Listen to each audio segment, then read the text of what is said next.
Scott Worden, and I am the director of the Afghanistan and Central Asia program for USIP. We hope that you're staying healthy during these challenging times, and we're delighted to have you with us this morning. The discussion about the ongoing political unrest in Kyrgyzstan takes place during a critical and dynamic period, and we're pleased to have a panel of leading experts with us today to assess the situation from a national, regional, and international perspective. We invite all of you to take part in today's discussion by asking a question using the chat function located just below the video player on the USIP event page. We ask that you please include your name and where you are joining us from when you ask a question. Does Gavin know he's on camera? He's like straight chilling. And each other on Twitter with today's hashtag KyrgyzstanUSIP. USIP's work in Central Asia focuses on countering violent extremism and conflict prevention. We accomplish this by working on the ground with government stakeholders, experts, and civil society leaders, as well as youth, from each country to share and promote best practices and approaches. USIP also conducts research on drivers of conflict and how to alleviate them. In the 4 weeks since Kyrgyzstan's parliamentary elections on October 4th and the mass demonstrations that immediately followed, the Kyrgyz Republic has gone through dramatic changes. President Jeenbekov has resigned, and the Central Election Commission announced that the parliamentary election results would be annulled. Now, Sadr Japarov, who was released from prison by protesters at the onset of demonstrations, has been named acting president and prime minister. Japarov recently announced his intention to step down at the end of the year in order to run for president in January. Today, USIP's expert panel will discuss these developments and their implications for peace and stability throughout the region. It will be moderated by Gavin Health, who is a senior expert with USIP in the Central Asia program. He served previously as the Senior Democracy and Governance Advisor in the USAID Asia and Middle East bureaus, and he has decades of experience living and working throughout Central Asia, and was one of the US government officials who responded to the last revolution in Kyrgyzstan in 2010. Before hearing from the panel, it is my pleasure to introduce our keynote speaker, Jonathan Hennick, who is Deputy Assistant Secretary for Central Asian Affairs and Public Diplomacy and the Press with the State Department's Bureau of South and Central Asian Affairs. Deputy Assistant Secretary Hennick is a member of the Senior Foreign Service. He previously served as acting Deputy Coordinator of the Global Engagement Center, as well as the Principal Deputy Coordinator and Acting Coordinator for the Bureau for International Information Programs, among many other posts in his distinguished career. Deputy Assistant Secretary Hennick, the floor is yours, and we look forward to hearing your remarks. Terrific. Thank you, Scott. Thank you, Gavin. And thanks to the U.S. Institute for Peace for hosting this very timely panel on the Kyrgyz Republic. I'm going to just speak briefly about how the United States sees this region and specifically the recent events in the Kyrgyz Republic, but I'll try to keep my remarks short because I'm really interested in hearing from the other panelists. Let me just start by saying that the United States has critical interests in Central Asia. Among these, of course, are the promotion of democracy and respect for human rights, working to open up markets and identify investment opportunities for U.S. businesses, and efforts to counter terrorism, combat organized crime, and smuggling.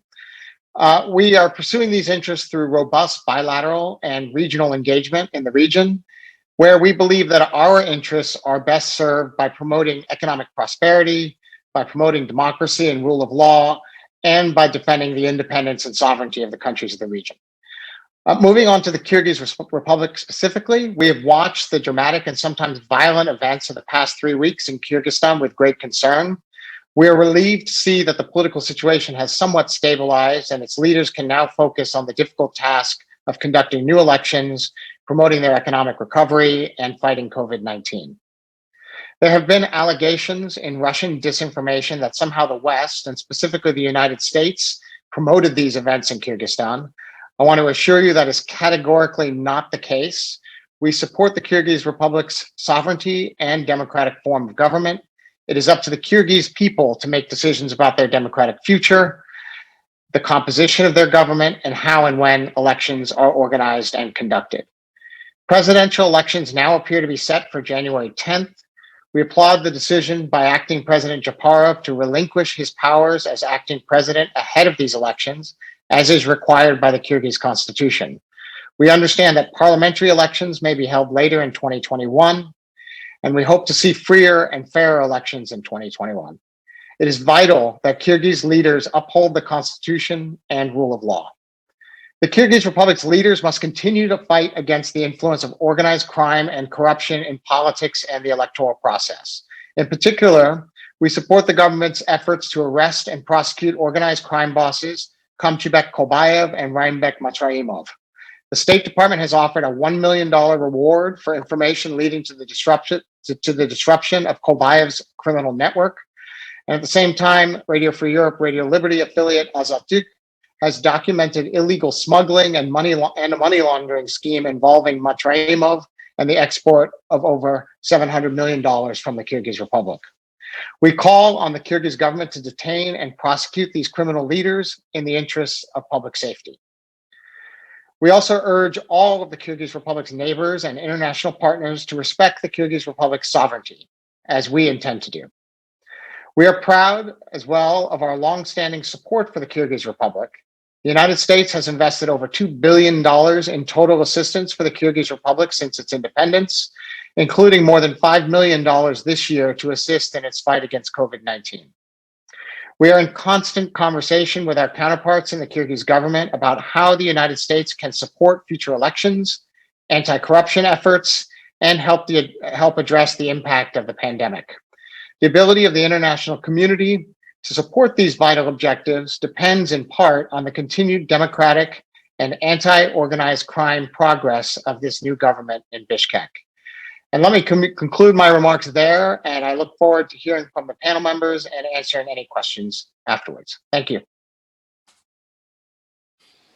Thank you, Jonathan. And hello, everyone, and thank you for joining us today. This is a very timely and important discussion. My name is Gavin Helf, and I'm a senior expert on Central Asia at USIP in the Asia Center. For those of us who've been through this movie before, what's going on in Kyrgyzstan has parallels with the last two times this happened. And it would be easy, I think, on the surface to say it's the same old story. There was pent-up frustration in each of these cases. In this case, particularly because of COVID-19 and the lockdowns and the loss of labor remittances from Russia. There was a trigger event of fraudulent parliamentary elections that represented a power grab by different forces in the regime. Corruption and repressive politics were concentrating into a family. Former politicians who had been discarded by the current regime or exiled or suppressed by the sitting president climbed back on the bandwagon and tried to find a place in the next regime. And as we saw in the last couple rounds of this in 2000 and 2010, one of those leaders came out on top of the pile to sort of start to form a new government.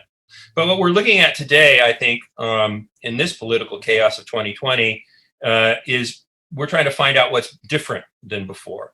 We've gathered a great panel here that can help us sort that out. I'll ask each of them to comment on how they interpret what's going on in Kyrgyzstan over the last 3 or 4 weeks. And I'll ask them specific questions to draw out their particular expertise on this. After a round of questions with them, we'll open it up to questions from you, the audience. And as a reminder, you can take part in today's discussion by asking a question using the chat box function located just below the video player on the USIP event page. So first, I'd like to turn to Kainesh Sainazarov. Kainesh has been the Search for Common Ground's country director in Kyrgyzstan since 2013 and the Central Asia Programs Director since 2015. Kainesh manages the search program related to conflict-sensitive journalism, promoting freedom of religion, alternative narratives to recruitment, youth and women empowerment in Kyrgyzstan, and preventing radicalization leading to violent extremism. Kainesh and Search have been USIP's partner in the work that we've been doing on reintegration of families returning from Iraq and Syria to Central Asia. Kainesh is originally from Tajikistan and graduated from Osh State University in Kyrgyzstan and has a master's in public administration from the University of Colorado at Denver. So Kainesh, one of the first things that struck me that's different when this started a few weeks ago was the role that young people were playing, especially using social media. I've watched from my COVID isolation over the last 6 months how spontaneous civil society organized on the internet and through social media, have been responding to fill some of the governance gaps and the holes in the COVID response that were left by a government that was overwhelmed by the impact of that. In 2005 and in 2010, it seemed like the contest was all about getting your people on Alatu Square in front of the White House as quickly as possible. But this time around, there seems to be an equally important struggle that's going on in social media and cyberspace. You and I were WhatsApping from the square as the events unfolded, and I'd really like to get a sense of your viewpoint on how this all began and how that impulse is different than it was in previous times. Ganesh. Great, thank you. Thank you, Gavin. Hello, distinguished panelists today, and hello, audience. And it's my privilege today to share some of the observations from the ground. And as mentioned by Gavin, I manage the programs of the Search for Common Ground. Search for Common Ground is a peace-building organization working in Central Asia since 2011. Gavin, going back to your question, I think even though, I mean, there are some parallels to the previous so-called revolutions, but this time, what I observe are in three different settings. One is, I would call it the power of youth, or the power of civil society, bringing the government institutions accountable to their actions. And you know, everything started off with the political parties who were, you know, observing the systemic vote buying and, you know, the election fraud. And when their analysis and warning has been shared by with the government institutions, but there was no reaction. And on the day after the elections, when the initial results came out, and it was really brutal. So then the political parties, mainly the youth wings or the young people who joined these political parties first time ever with the greatest number in the entire independence of Kyrgyzstan, has stood up and organized the people to protest the rigged elections and results. And this was different.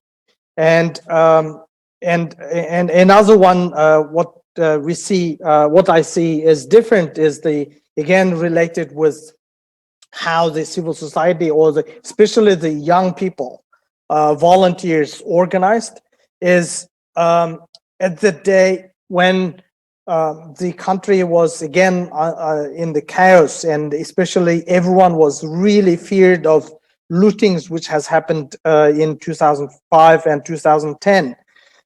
But this time, a group of more than 5,000 volunteers, and mainly from the who are residing in Bishkek, came together, and these are like druzhiniki, the volunteers came to protect the city from looting, and they have stayed there for at least critical 5-6 days when the situation was really difficult, when we didn't see police or the law enforcement in the street.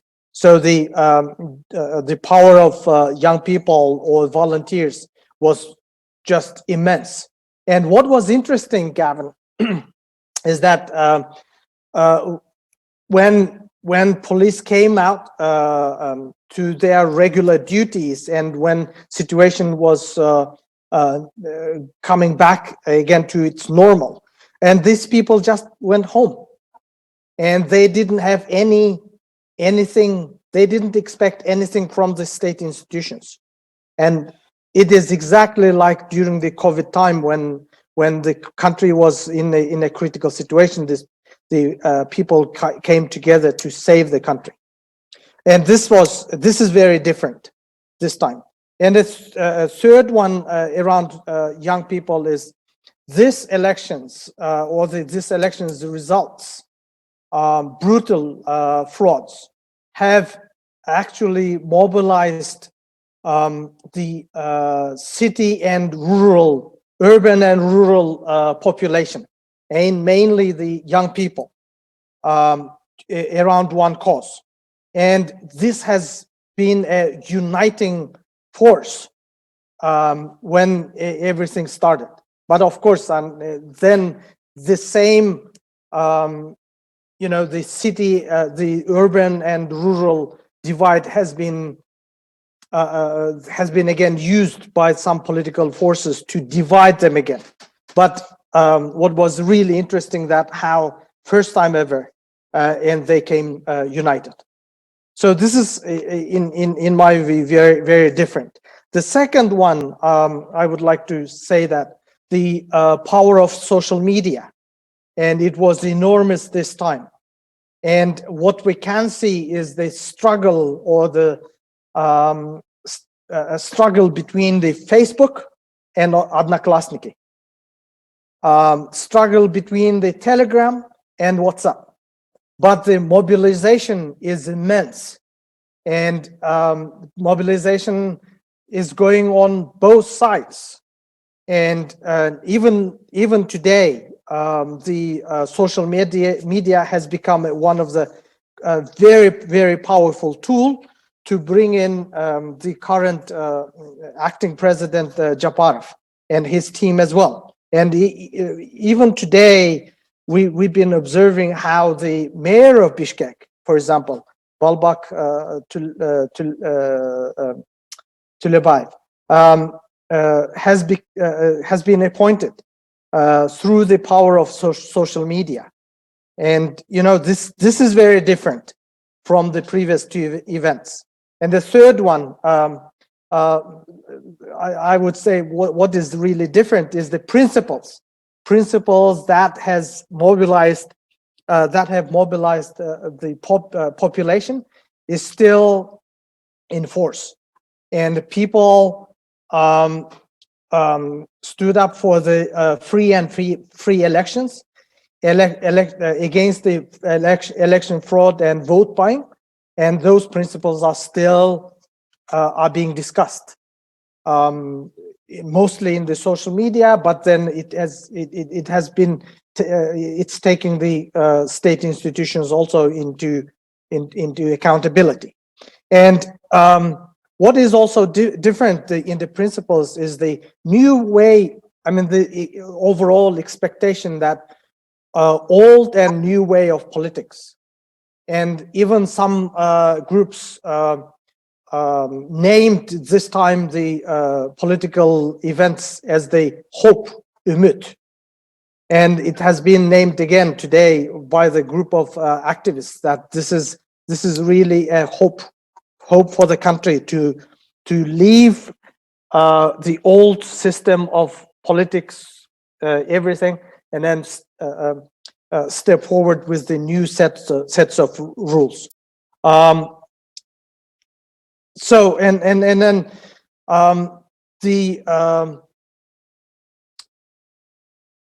in the previous two events, the role of funds, money, vote buying has been used again, but this time the people stood up, and it stood up because this was enough. The Kyrgyzstan people stood up for their dignity, for the justice, and this is very different. And the last one is that this is an overall kind of expectation. I think this vibrates around within the society, that people have been, what I hear more and more in different circles, that what people say is that the Kyrgyz citizens have been doing their part very honestly in the last 30 years, paying taxes. And these are just ordinary people, right? And fulfilling all the obligations of the citizenry. And now all people are expecting the government institutions to perform against those expectations. So the principles of accountability and transparency are enormous. So these are like a few observations just to start with, Gavin. All right, thank you. Thank you very much, Kinesh.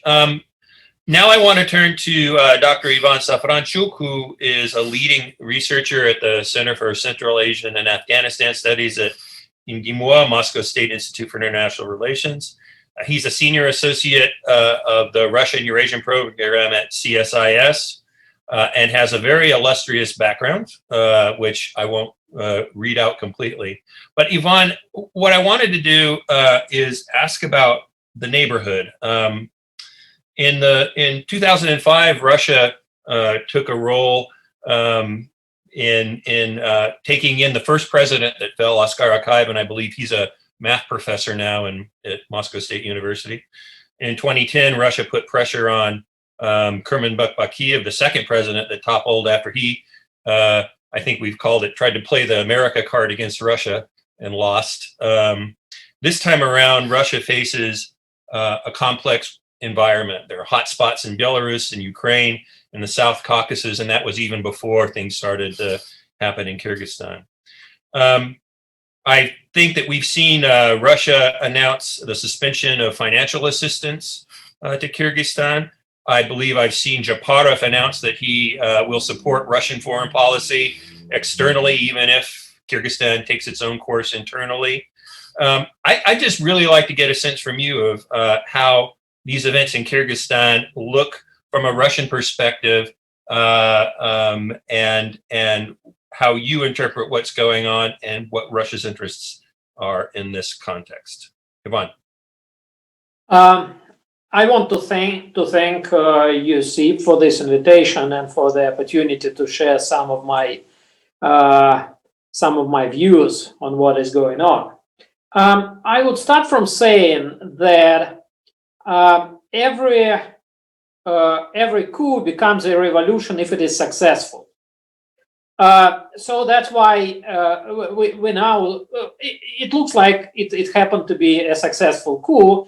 That's why we introduced revolutionary elements into all that, it was a sort of inevitable,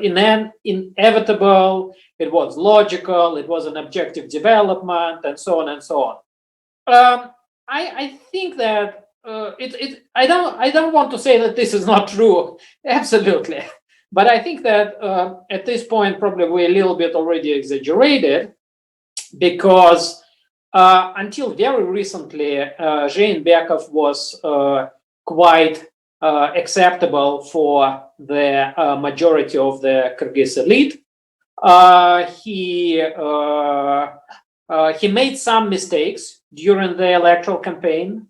He made some very serious mistakes between the spring and the elections and October. And he became quite vulnerable internally. Probably he decided to mobilize, to concentrate, to consolidate too much power in his hands and in the hands of his close associates. He went into conflict not only with Atambayev people, with people of the president, of the former president. He also went into conflict with some of his recent allies and close partners who supported him against Atambayev. So he made some mistakes inside the inter-elite struggles. And I wouldn't say exactly that the Kyrgyz society was a sort of fed up with Jeenbekov, and it was a full-scale revolution. I think there was a very active faction, or maybe a couple of factions in Kyrgyzstan, which used an opportunity when Jeenbekov became vulnerable during this electoral campaign, and they overthrew him. So de facto, it's more a coup rather than a revolution. And I think it's important for how Russia looks at it, because it looks to be more a handmade coup rather than an objectively developing and objectively ripe revolution. For Russia, it is very important whether there are outside forces behind this happening, or these are mostly internal developments. In particular, it is important for Russia because Russia sees some outside forces behind the events in Belarus and in Nagorno-Karabakh.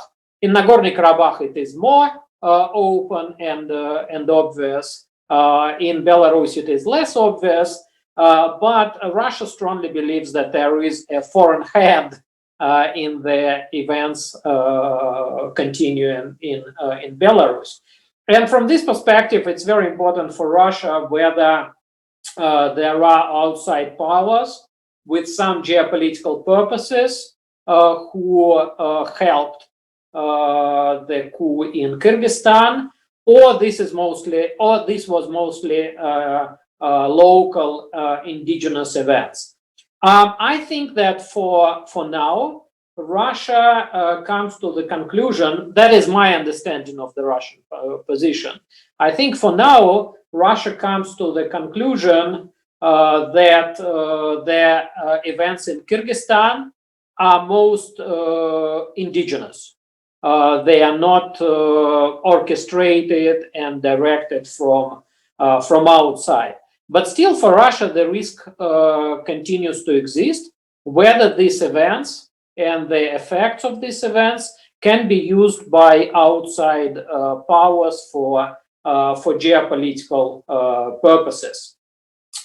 I would stress that from political and juridical perspectives, the situation in Kyrgyzstan is very controversial. The matter is that no group alone, no clan alone, can now win in Kyrgyzstan through elections or through street battles. They need to make coalitions. But all coalitions for now are very fragile, and the legal basis of what is going on now in Kyrgyzstan is also very, very controversial. And that is important because the only source of legitimacy for now is politics. If authorities are inclusive enough, if people in power now are inclusive enough and they make coalitions so that nobody is left outside strong enough to challenge them, then they will be legitimate.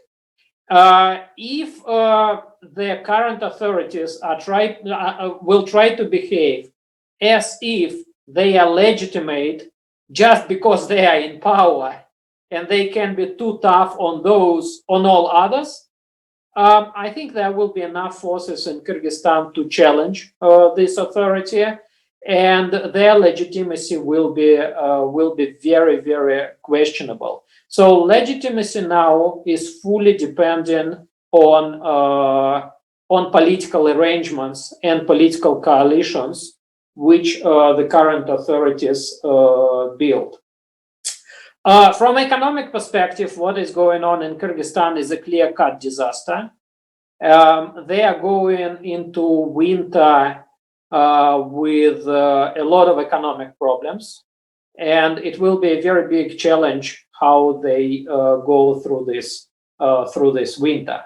But one more point I want to raise. We usually say that Kyrgyzstan is the most democratic country in the region, but at the same time, we usually say that Kyrgyzstan has very weak institutions. And in a way, it is inconsistent, because democracy depends very much on institutions and procedures.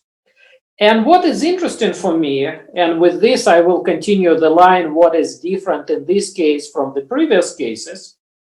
What is interesting for me is that Atambayev, when he was the president for 5 years, he very much rebuilt, maybe not institutions as they are in Western countries, but he rebuilt what we usually know under the name deep state.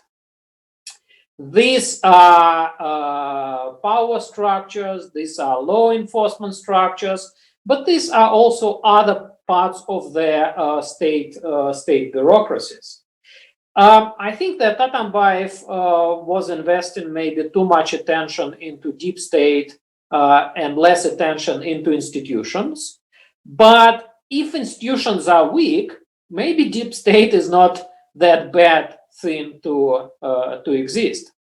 Jeenbekov was weakening to some extent the deep state, but deep state in Kyrgyzstan, rebuilt by Atambayev, remains visible.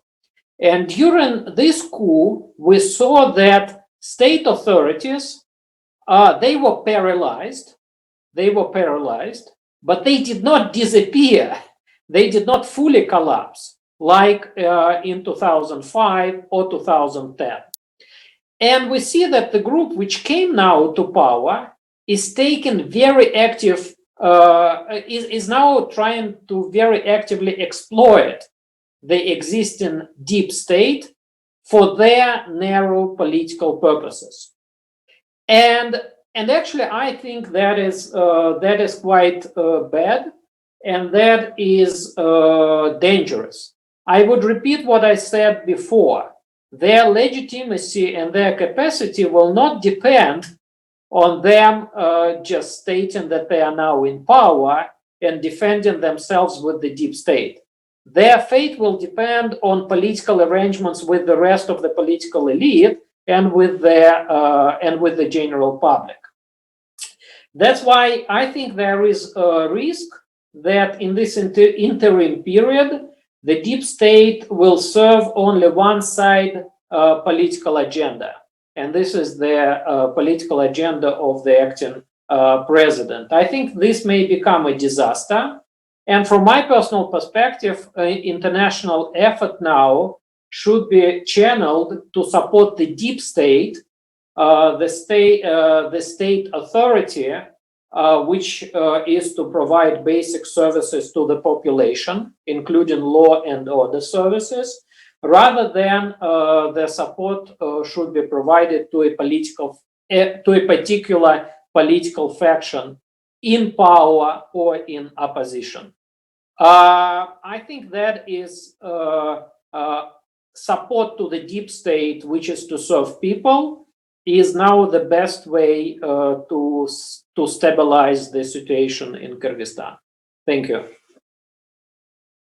Thank you, Ivan. That's interesting. The deep state as moderator, as moderator of the rules of the game is a very interesting assertion. And in fact, the presence and actions of the security forces this time around are very different than what we've seen in previous iterations. So lastly, but not least, I'd like to turn to Mariya Omelicheva. She's a professor of strategy at the National War College at NDU, holds a PhD in political science from Purdue University and a JD in international law from Moscow National Law Academy. Dr. Omelicheva's research and teaching interests include international and Eurasian security, counterterrorism and human rights, democracy promotion in the post-Soviet territory. And I would say most interestingly for us today, she's the co-author of a book, Corrupt Security, Trafficking, Terrorism, Nexus in Central Asia, along with Larry Markowitz. So Mariya, you, so to speak, wrote the book on organized crime in Central Asia. One of the things that struck me this time around is how open organized crime, kriminalitet, and a new acronym for me, OKG, played a role in both the corruption of the elections and the aftermath of the elections and the political events of the last few weeks. We always sort of knew that organized crime was lurking in the background in 2005 and in 2010, especially, you know, during the Osh events in the South in June of 2010. Certainly on my social, I'm more on the Facebook side of the social media struggle than the Odnoklassniki, but in my social media feeds, I see a lot of talk about this being a coup, a brazen coup of organized crime taking over control of the state. Oddly, though, Japarov seems to make a keystone of his entire approach, crackdown on corruption and organized crime. So, what's your take on all of this, and how does this play out in your mind, Mariya? Yes, thank you so much for your question, Gavin, and thank you for your professional interest in the role of organized crime in Central Asian politics. You actually stole some of my thunder. I really wanted to make a few of the same arguments, but indeed, we are very accustomed to looking at the episodes of mass mobilization or organized violence through sort of a singular lens of inter-ethnic tensions or clan politics or center-periphery relations, and since recently through the lens of this budding youth social activism. And I take the position that organized criminal interests almost always play a role in political violence and social upheaval. So the two specific ways in which crime has entered politics in Kyrgyzstan, as exemplified in the most recent events there, is number one, by competing for and securing seats in Kyrgyz parliament, and number two, by exploiting intra-elite competition and power vacuum to advance their interests. So let me very briefly to flesh out these 2 points. So Kyrgyzstan has seen a proliferation of political parties, but many analysts, myself including, have written that most of these parties are ideologically empty shells for competing patronage pyramid networks, and those patronage networks include political, business, criminal interests.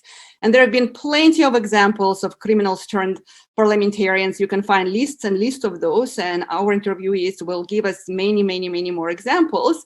So what makes October 4th parliamentary elections stand out is precisely what you said, in how brazen and open this criminal influence has become, and also how unexpectedly effective it turned out to be, in that it brought a brand new and obscure party loyal to a very unpopular president and the recent spin-off party linked to a former customs boss in the middle of a money laundering scandal to victory.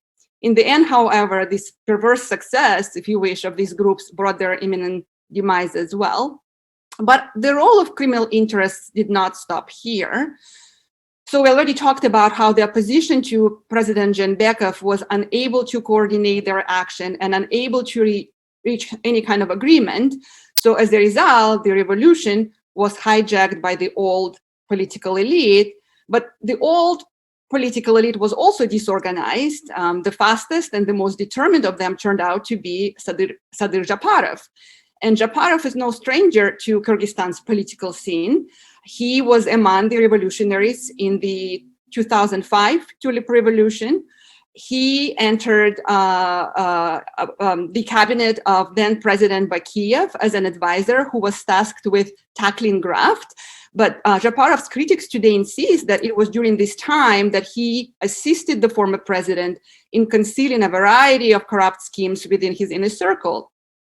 Japarov reappeared in 2020 during the inter-ethnic clashes in the south of Kyrgyzstan, and that experience later secured him a very strong positive reputation among the Kyrgyz southern nationalists. And we also know that on at least 2 occasions, in 2012 and in 2013, Japarov successfully incited public unrest, for which he was jailed in 2017. And so just like Mr. Matraimov, whose name was already mentioned today, Japarov and his friend Tashiyev sponsored another party that they promised to bring to victory in October 4th election. That didn't happen. The party did not pass the 7% threshold. And again, it is alleged that Tashiyev is on good terms with Matraimov, and it was the member of Matraimov's party that proposed fresh from prison Japarov to the role of prime minister at the time when several other deputies went on public record saying that they had come under intense pressure from representatives of organized crime. And these concerns about the soaring influence of the criminal underground have been voiced by international partners, including by the United States, as we heard today, and as we read in the statement by the United States Embassy in Bishkek. So Japarov indeed has by far the biggest social media following of any Kyrgyz politician, but I don't think that it would have been enough on its own to catapult Japarov to all these power positions. It seems like the Japarov-Tashiyev tandem has the support of a number of crime bosses who seek to advance their interests in politics. But he's also supported by the radical nationalist movement like Kirk Choro, the 40 Nights movement. Several of the members of this movement ran in the parliamentary elections as candidates from the party funded by Japarov and Tashiyev tandem. So if you're asking me what's different about, again, the role of crime taking or exploiting this tumultuous situation to advance their interests, I fear that there have been kind of a movement from state protection rackets that's been spread out Kyrgyzstan to a possibility of criminal capture of the state in this republic. And this is happening on the backdrop of growing ethnic Kyrgyz nationalism and widening legal nihilism as well. And this is what's kind of troubling and worrisome in my view. Over. Okay, thank you, Mariya. I just want to remind everybody that you can ask your questions in the chat box on the live feed. We have a couple that have come in already, and I'll throw this out. It's one that I have not seen a lot on, but we've got one question for anyone who's any of the panelists. What's the role? Has China played any role in what's going on here? What is China's position on the current events in Kyrgyzstan? Have we seen any? I haven't tracked any reactions, but does anybody want to take a stab at that question? Maybe Kanesh, have you seen anything related to China on this in the last month? No, I haven't, observed much about the Chinese, let's say, the position or role in it. But today, most of the media were discussing about the fact that China has released the list of, as you know, the 2021 is the very critical year for Kyrgyzstan in relation to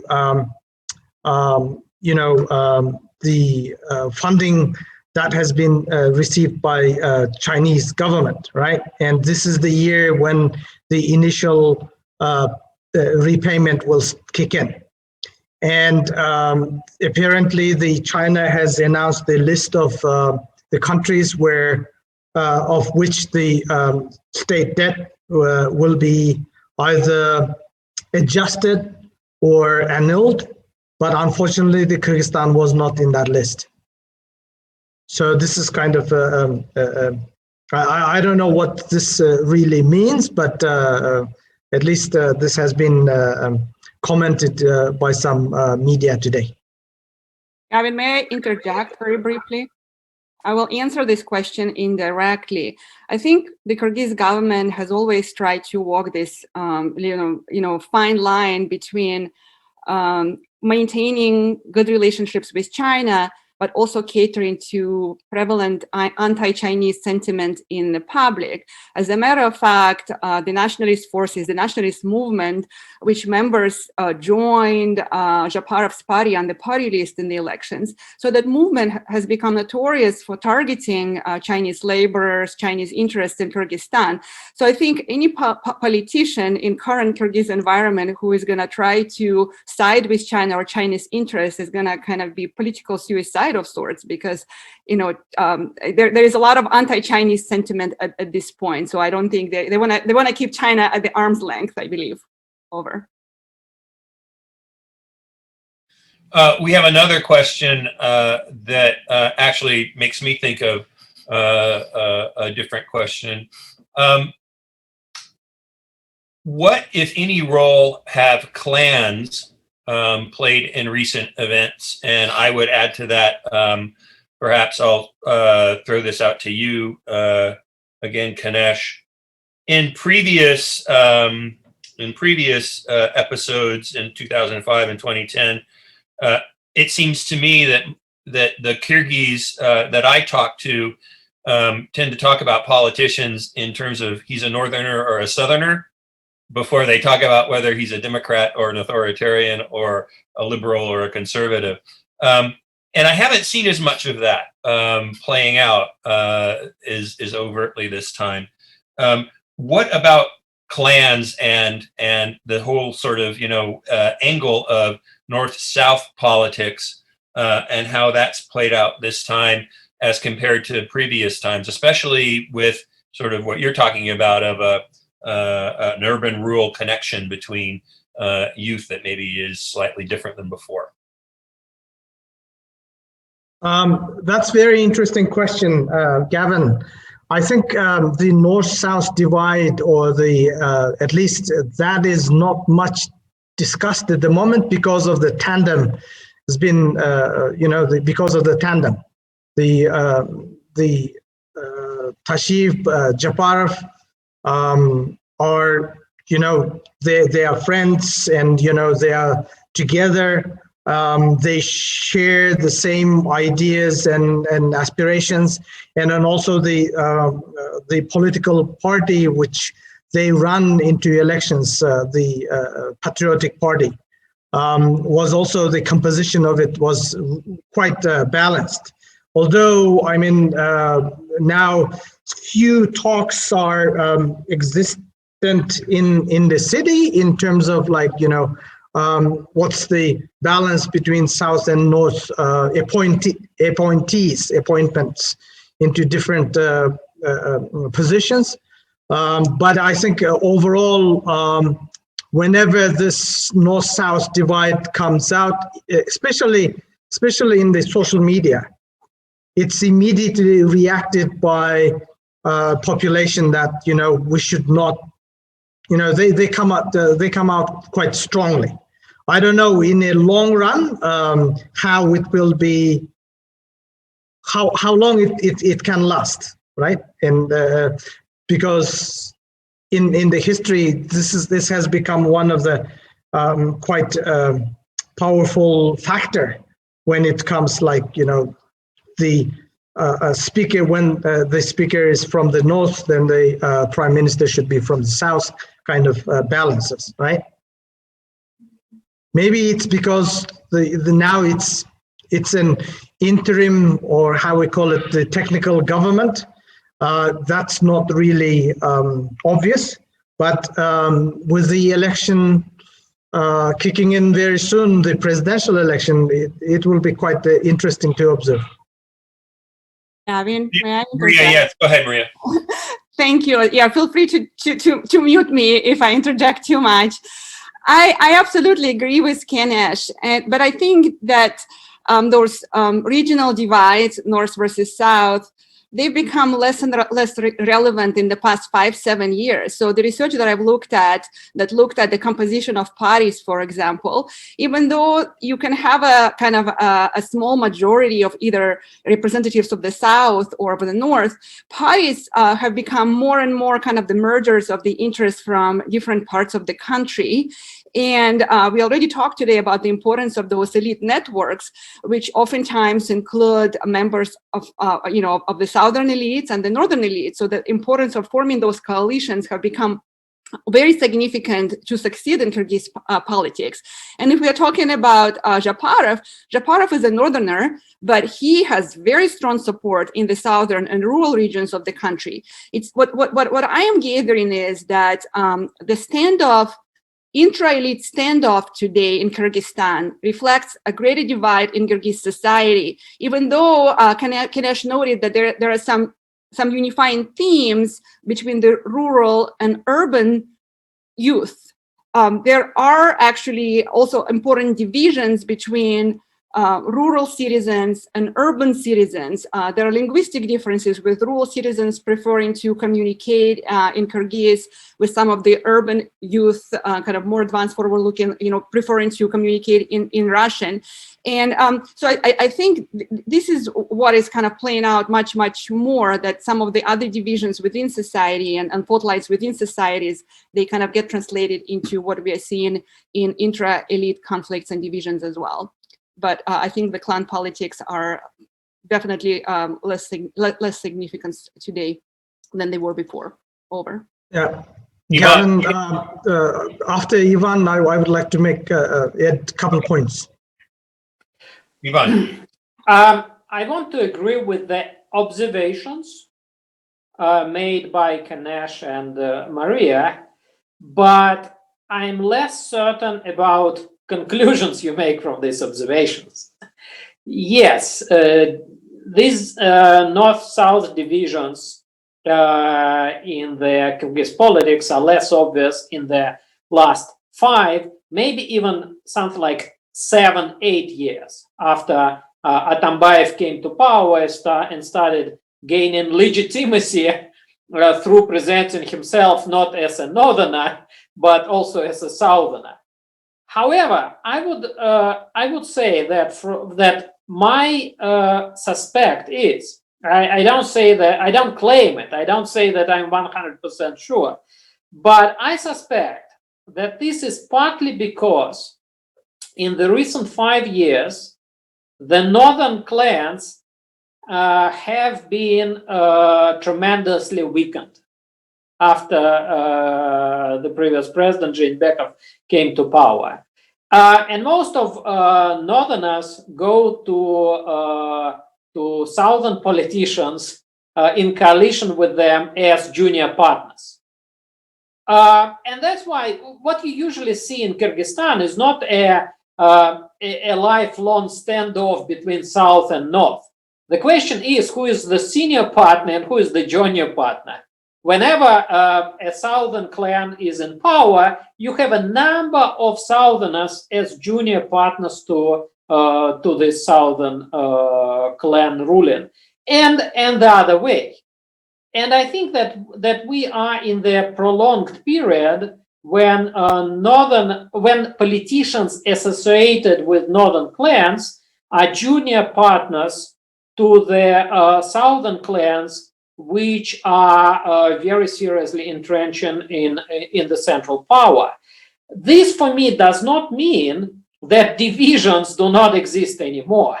It, for me, means that actually it is quite a prolonged period of southerners being quite weakened. And the question becomes whether they can regain power to become senior partners and attract southerners as junior partners, or not. Japarov, in particular, the acting president, the current acting president, for me, doesn't look like a perfect person to overcome north-south divisions. Of course, you can say that he is by his birth and by his geographical association, he is a northerner, but he has been in such strong alliance with the southern clans, with Tashiyev and with nationalists from the south, that politically, I think Japarov is so much part of the southern the southern clans, elites, or whatever you call them, that I would not call him the best person to overcome divisions. De facto, he is a representative of the South rather than a balanced figure between the North and the South. Thank you. Kanesh, yes, sorry. Gavin, very, very quickly, Yeah. I would like to leave some three very quick points. I think this north-south divide is slowly disappearing because of two factors. One is the people's mobility, and now the more and more people around my age, or maybe above, the intermarriages and other relationship is diffusing this north-south divide, especially so among the young population. And the secondly, it's related, the second factor is the internal migration. Because of the economic and other factors, the internal migration has been huge from south to north. And like now in Bishkek or Chuy area, the south card plays very important role. And the third one, I think, just to respond to Ivan's point on the Japarov's profile and the character, I would mostly say that Japarov has two features. One is the overall support from ordinary people, and Japarov's profile has been constructed in the last 8 years when he was imprisoned, and it was constructed on the social media, and the Odnoklassniki mostly, and then Facebook, and the main drives behind that was injustice, and the kind of a new form of Robin Hood type of character. That's why Japarov is very, very popular throughout all regions of Kyrgyzstan, among the ordinary people. And of course, to add to that, Tashiv, because he's from the south, and also adds to that. And then the third one is the ethno-nationalistic rhetoric this political party is really fostering, is another factor. Thank you. Thank you. So I'm going to internationalize this a little bit. We've got a question that I think I will address both to Das Hennick and to Ivan. Even before the recent political events, Kyrgyzstan's economy was severely impacted by COVID, the loss of remittances. What are the plans that the U.S. and Russia have to provide financial support and economic assistance to Kyrgyzstan? Jonathan, do you want to take a first shot at that? Sure. So as I think I noted in my opening remarks, we've already provided, I think, over $5 million in assistance for COVID relief. And that really builds on, over 20 years of working extremely closely with, health officials and experts in the Kyrgyz Republic, where we have worked with them on infectious disease. And so really have a very good idea of where they have strengths and where they continue to need assistance. And so we've been providing that. If we have a Center for Disease Cooperation office in Almaty that covers the Kyrgyz Republic, and they're in regular contact with the infectious disease experts in the Kyrgyz Republic. In terms of economic recovery, we are obviously in close contact with the Kyrgyz Republic right now. We have, as a member of the G20 and the Paris Club, we are participants in the debt service suspension initiative and have offered, to do what we can to, suspend debt relief payments.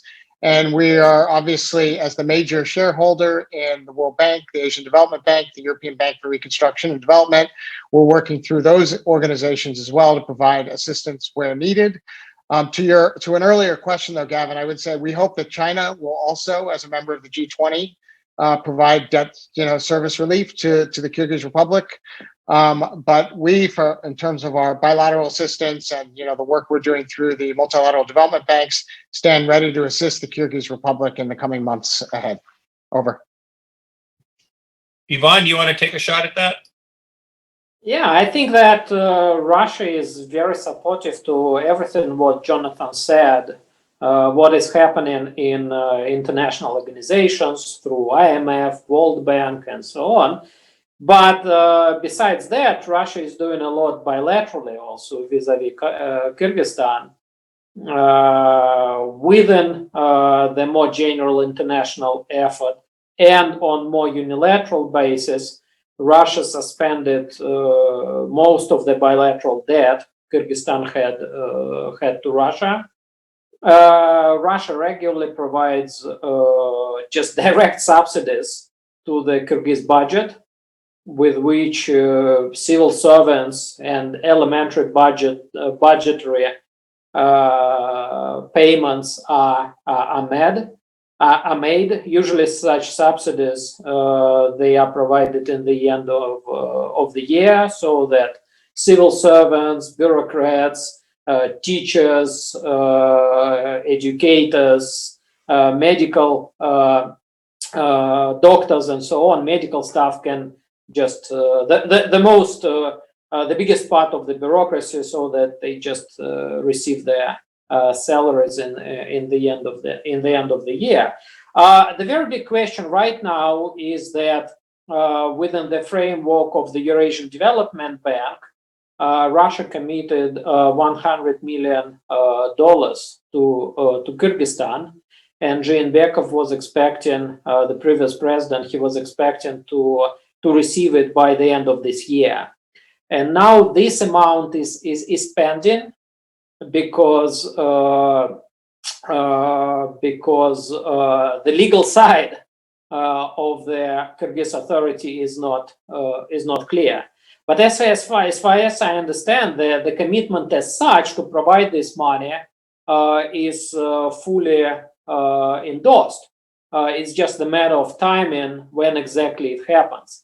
But saying all that, I would still emphasize that Kyrgyzstan is in very poor condition. It's not only what China, Russia, or the United States bilaterally or through international organizations, each country individually or somehow this country together will do. The question is very much what the private sector will do. And as far as I understand, most of the private business in Kyrgyzstan would like to go into cash and to take money out of the country, at least temporarily, at least until the situation is stabilized. And I want to remind you that at the peak of the political turbulence, the Kyrgyz authorities closed the country financially. SWIFT was turned out, so that you cannot transfer money neither into Kyrgyzstan nor out of the Kyrgyzstan, because there was a very big fear that that banks would be just emptied. Most of the businesses would go into cash currency and make transfers outside of the country to Kazakhstan or to Russia, where there are converted currencies. And the country still remains, let us say, financially frozen. And there is a very high risk that when international transfers are fully allowed, still there will be a huge outflow of money by people but mostly by businesses. It means that the country will be in desperate need for cash just for operations to continue. Forget about for a while about investment, about building something. Just regular operations will be very much in problem, because there will not be enough cash in operations. People, instead of doing regular business, like a regular trade, will try to take money out of operations for a while, not to risk their currency and their stocks. So that is a very big issue, I think, at the moment, and that's why I would repeat: the state, the new political faction in power, needs somehow to send a very clear signal that that there will be some regular business of the government and a regular business of the private sector. Otherwise, people will just take all money out of the country as soon as there is such an opportunity. Ganesh? Thank you, Gavin. Only this week, this is the third event I'm attending, including the EU, Russia, and other discussions. And when the money issue comes up again, the financial situation, indeed, the financial situation is very critical in Kyrgyzstan. But what I want to point out is that more and more so, the civil society organizations and especially the youth groups are coming out quite strongly that, questioning about, as of today, only through the COVID assistance, Kyrgyzstan has received more than $800 million US. But the public doesn't have reports against this. So there is a strong demand coming from civil society and youth groups like, to EU, Russia and others, before making commitments or releasing the funds. Can you please fix the mechanisms of reporting and bringing in more clarity and transparency and accountability of the Kyrgyz state institutions? Unless that it might create or it might catalyze the corruption again. So this is kind of coming more and more strongly. Okay, we have one that is addressed to Mariya, but anyone can feel free to chime in on it. Given what you've said about organized crime, what is the way to stability and meaningful rule of law? How can the international community help support the rule of law in the long run? Mariya?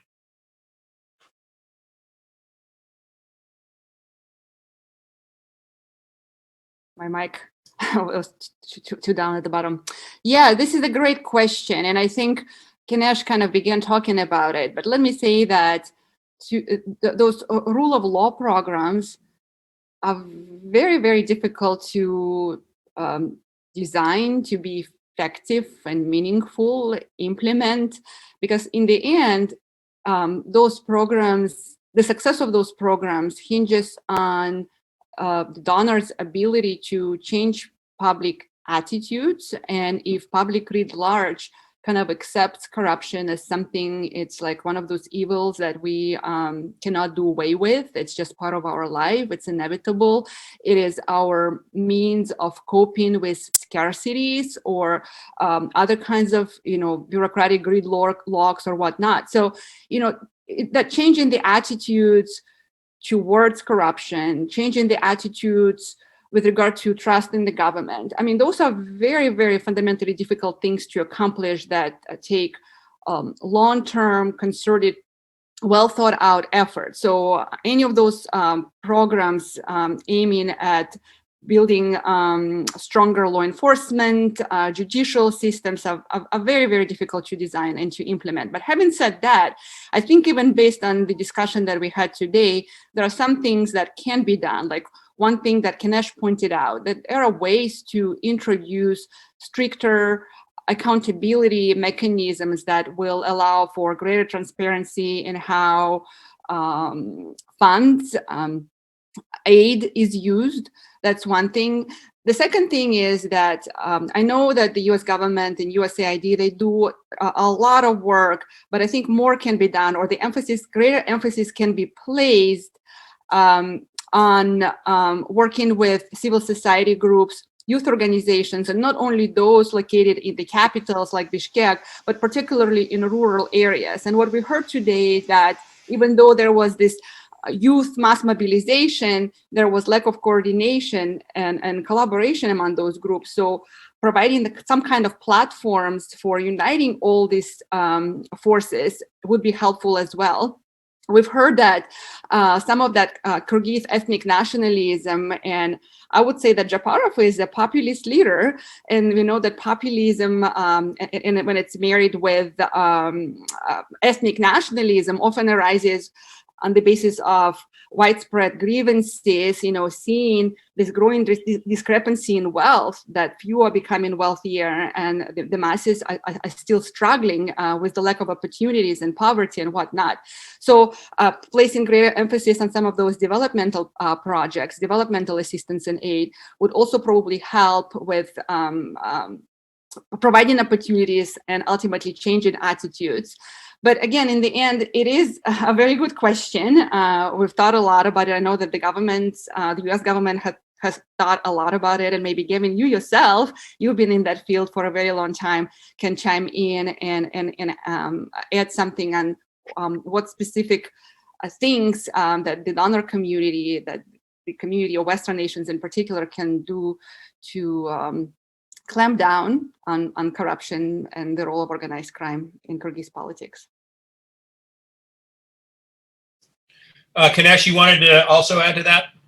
Yeah, I just wanted to leave a couple points there. And I think this is the opportunity and the right time for the international community to promote or exercise their role in around strengthening the rule of law around two aspects.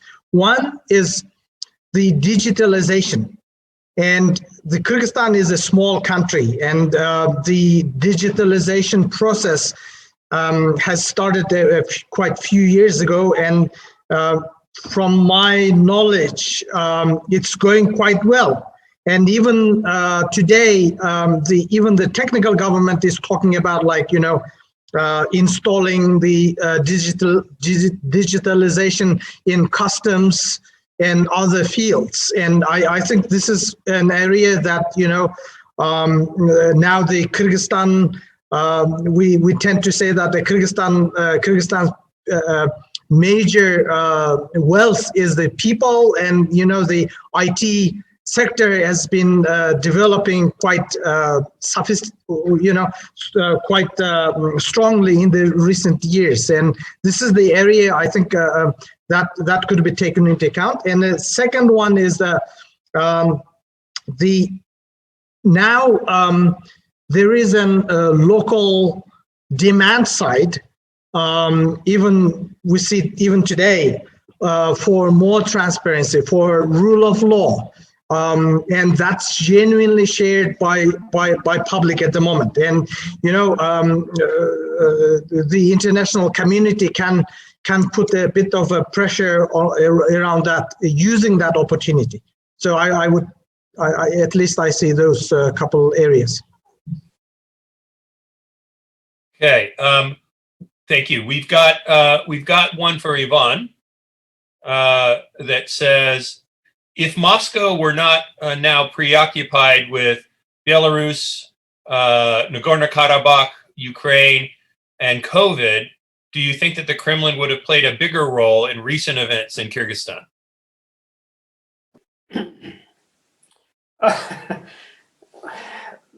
That is a very good question, because it opens many venues for speculation.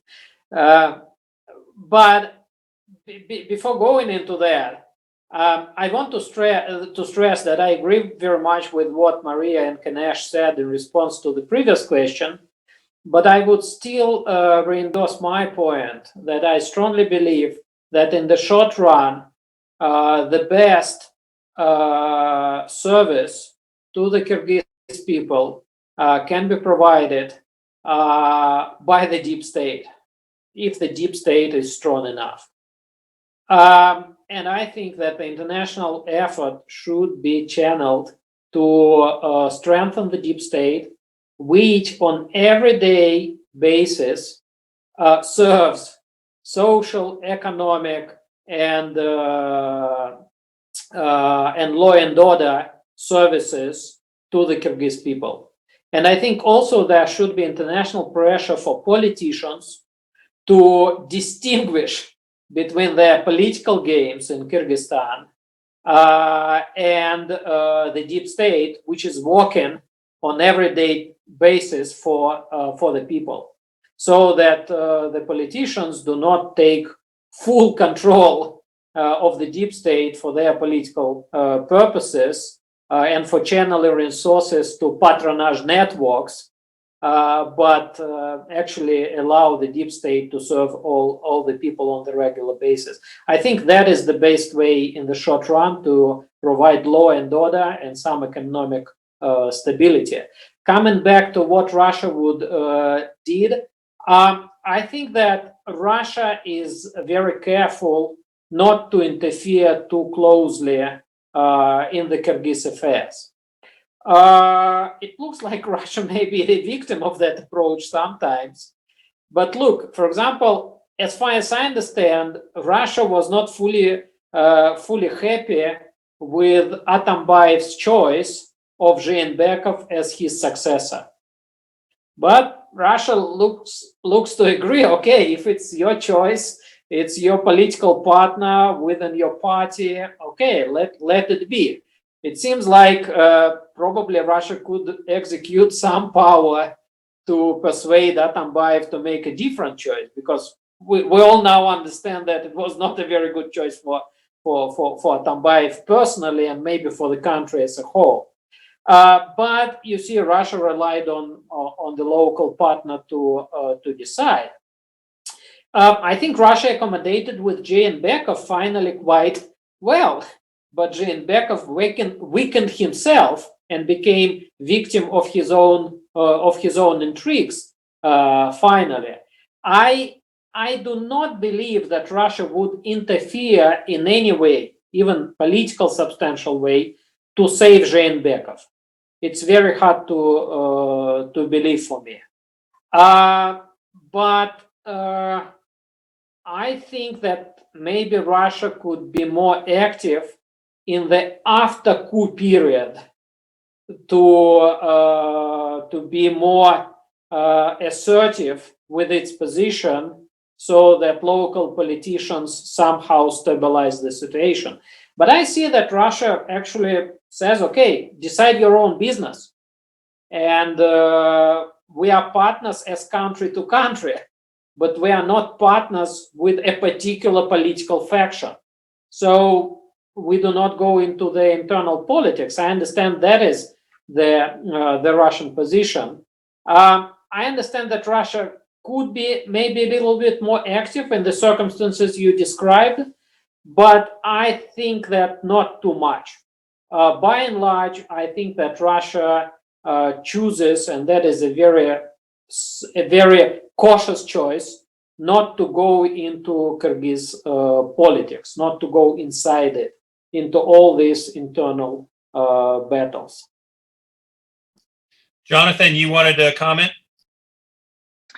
Yeah, if I could just clarify, I think if I understand Ivan correctly, what he maybe means is not the deep state, which of course is a term that I think originally started in Turkey and refers to criminal elements that are tied to the state. But I think he's talking about the state, the bureaucracy, to the extent that there is a bureaucracy in the Kyrgyz Republic that continues to function and serve the Kyrgyz citizens.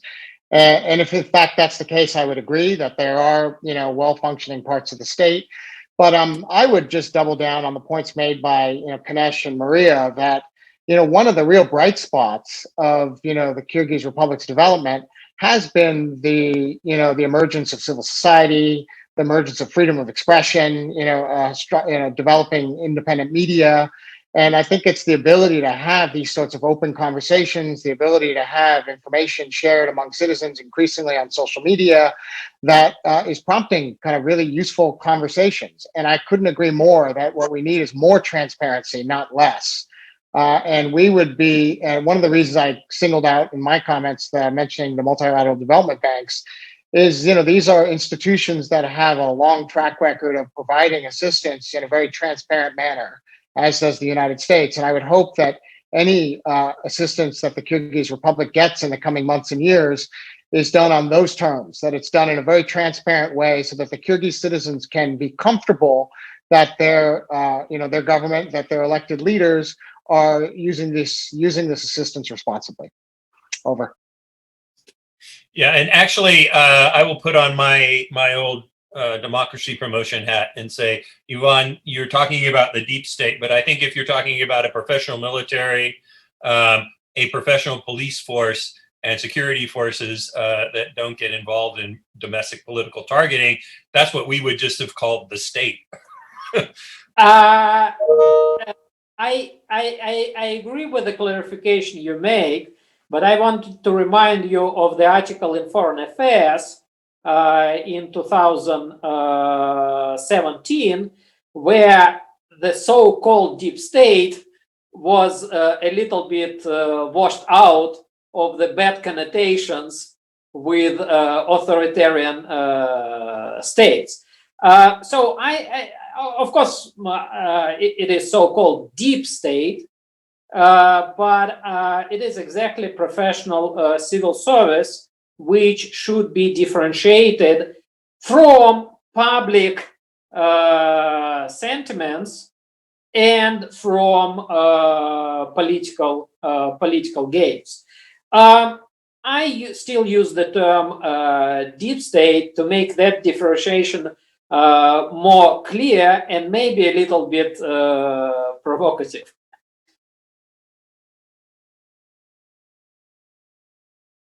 Okay, I think we have one more question before I get us into wrap-up mode. I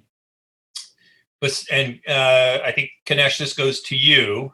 Besides the language barrier, the huge gap between urban and rural youth, which is obvious, are there any factors that have been overlooked for years in this gap? Thank you, Gavin.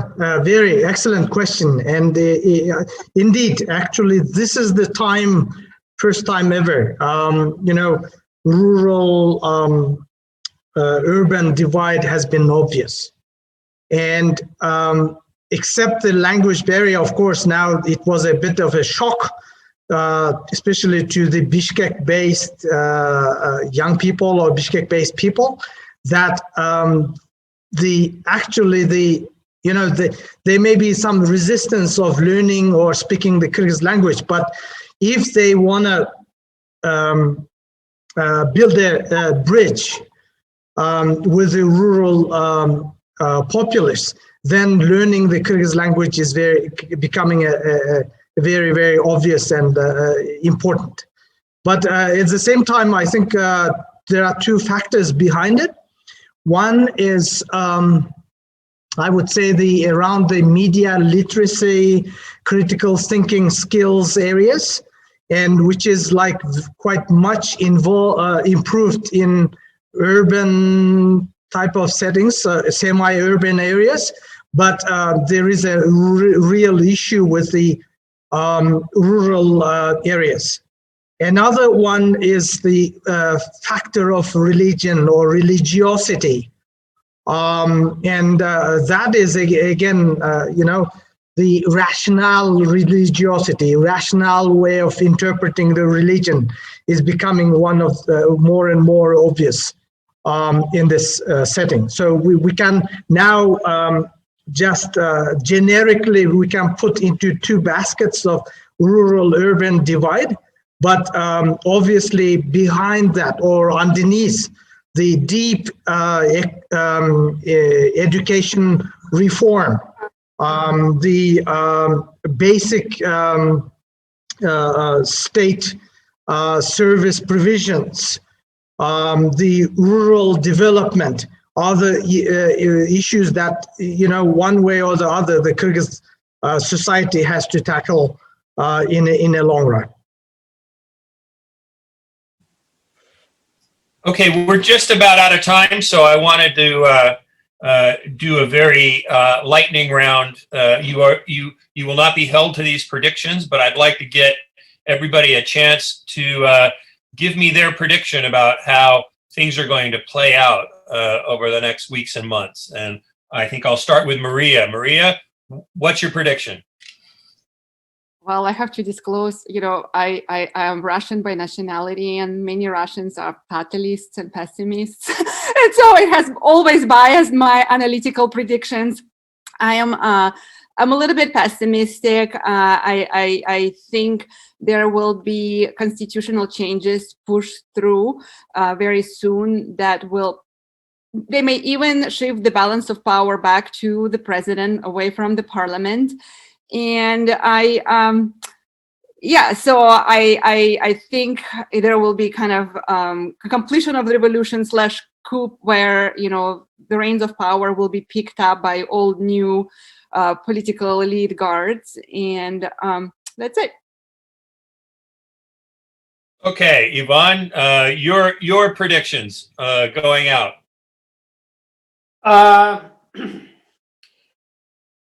My prediction is that there is a very high risk. And the very high risk is that the new authority will be too assertive and too non-inclusive. That they will try to push too hard for their political changes, for timing of the elections, and for the framework of the electoral campaign as it serves their purposes. And then this will alienate them with other groups. I think it's not a prediction that this is going to happen necessarily, but there is a very high risk of that happening. And then we know that sometimes revolutionaries eat themselves over quite quick periods of time. I think that these people now in power need to be inclusive and cooperative. They are not actually winners. It's not the situation the winner takes it all. It is the situation when the winner, so far winner, needs to serve the public, needs to serve his state, and needs to cooperate with other political forces.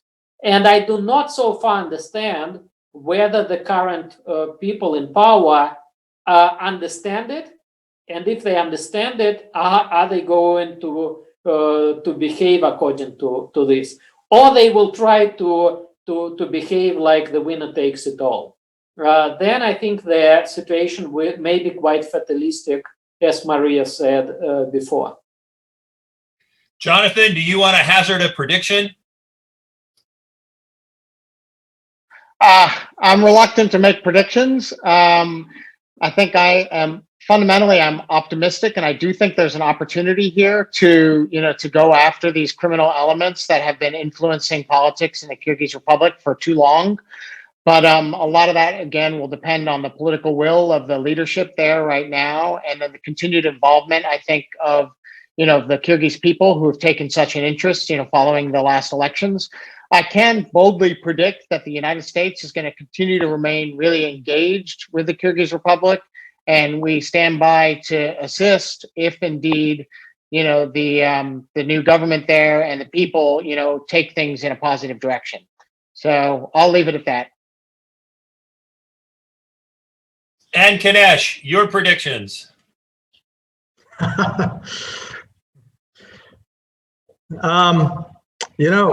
Gavin, I'm a peace builder, and I'm optimist. And the road to independence is never gonna be straightforward. It's always gonna be bumpy. And Kyrgyzstan is a young democracy. But even the populist figures like Japarov, once they come to power, they realize that they have to take into account a lot of different factors making the decisions, and look at how his rhetoric and his stance on some major political issues, including the government structure, has shifted or changed over just in the last 10 days. So, I mean, there is this very strong, vibrant civil society and people power and demand. And I think two things really stand out. Maybe this is because of the nomadic culture of Kyrgyzstani people, that, the population stands very firmly around two principles of dignity and justice. And I think one way or the other, anyone who comes to the power will have to take into account the other sides of the population, and in order to run more effective and stable government. So I will just leave it up like that for now. Okay, my answer is there won't be a fourth revolution, and I hope I'm right. I want to say thank you to everyone. I want to say thank you to Ivan and Mariya and Kanesh, Jonathan, for what I think has been a really interesting discussion. We raised a lot of questions that I think will help people know what to look for, at least as they try to interpret those events. Thank you, everyone. And everyone, please stay safe, stay well, and our hearts go out to Kyrgyzstan. We hope for the best. Thank you, everyone.